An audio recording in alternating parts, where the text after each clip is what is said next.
ન્યૂજર્સીની Monroe કાઉન્ટીના Amrish પટેલને $1.1 million કાંડમાં court દ્વારા 5 વર્ષની સજા કરવામાં આવી છે. 5 વર્ષ પ્રોબેશન હેઠળ રહેવાની સાથે અમરીશ પટેલને $3 લાખ પણ વિક્ટીમને ચૂકવવાના રહેશે. ફ્રોડ કરનારો અમરીશ પટેલ બિલિંગ એજન્ટ તરીકે કામ કરતો હતો, જેણે 7 વર્ષના ગાળામાં આ ચોરી કરી હતી. જોકે અમરીશે પોતાના પર લાગેલો એક આરોપ 3 મહિના પહેલા સ્વીકાર્યા બાદ કોર્ટે તેને કસૂરવાર ઠેરવીને સજાનું એલાન કર્યું હતું. અમરીશે જે રકમ ચોરી હતી તે સ્ટેટ વર્કર્સ કમ્પન્સેશન લો હેઠળ ઇન્જર્ડ થયેલા વર્કર્સની સારવાર કરતા ડોક્ટર્સના અકાઉન્ટમાં જમા થવાની હતી. પરંતુ અલગ અલગ તરકીબો અજમાવીને અમરીશે આ તમામ રકમને પોતાની કંપનીના અકાઉન્ટ્સમાં ડાયવર્ટ કરી તેને વિથડ્રો કર્યા બાદ મોજ મજામાં આ તમામ રકમ ઉડાવી મારી હતી. જાન્યુઆરી 2024માં જ અમરીશ પટેલને અરેસ્ટ કરવામાં આવ્યો હતો અને તેના પર ઇન્સ્યોરન્સ ફ્રોડ, ચોરી, ખોટા બિઝનેસ રેકોર્ડ્સ ઊભા કરવા ઉપરાંત ઠગાઈનું કાવતરું રચવા તેમજ વર્કર્સ કમ્પન્સેશન ફ્રોડ ચાર્જીસ લગાવવામાં આવ્યા હતા. અરેસ્ટ થયા બાદ કોર્ટમાં રજૂ કરાયેલા 62 વર્ષીય અમરીશ પટેલને $1 લાખ બોન્ડ પર રિલીઝ કરવામાં આવ્યો હતો તેમજ તેને ટ્રેકર પણ પહેરાવાયું હતું. આરોપી પર ચાર્જીસ ફ્રેમ થયા ત્યારે તેના વકીલે એવો દાવો કર્યો હતો કે અમરીશ પટેલે કહેવાતા વિક્ટીમને $1 મિલિયન ચૂકવી દીધા છે.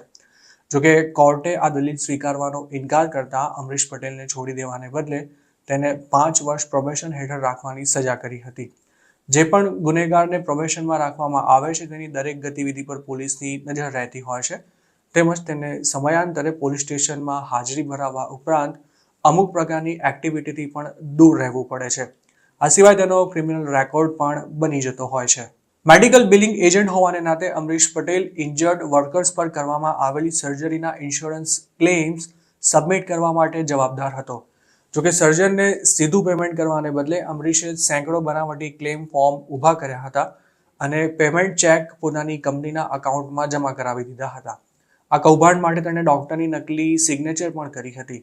કોર્ટમાં રજૂ કરવામાં આવેલા ડોક્યુમેન્ટ્સ અનુસાર અમરીશે જાન્યુઆરી 2012થી લઈને જાન્યુઆરી 2019ના ગાળામાં $1.1 મિલિયન ચોરી કરી હતી.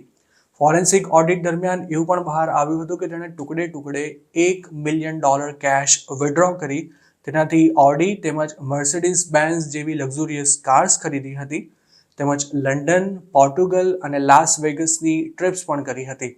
જોકે ડોક્ટરને ઇસ્યુ થનારા ચેક સીધા અમરીશ પટેલની કંપનીમાં જમા થઈ રહ્યા છે તેવું એક ફેક્સ મારફતે એક ઓફિસ મેનેજરના ધ્યાને આવતા આ કાંડનો ભાંડો ફૂટ્યો હતો. સપ્ટેમ્બર 2024માં અમરીશ પટેલે ક્લાસ સી ફેલોની કેટેગરીમાં આવતો ઇન્સ્યોરન્સ ફ્રોડનો આરોપ કબૂલી લીધો હતો. કોર્ટે તેને સજા સંભળાવવાની સાથે ચોરી કરાયેલી રકમ પરત ચૂકવવા તેમજ પ્રાઇવેટ સિવિલ સેટલમેન્ટ અંતર્ગત વિક્ટીમને બાકી નીકળતું પેમેન્ટ કરી દેવા માટે પણ આદેશ કર્યો છે.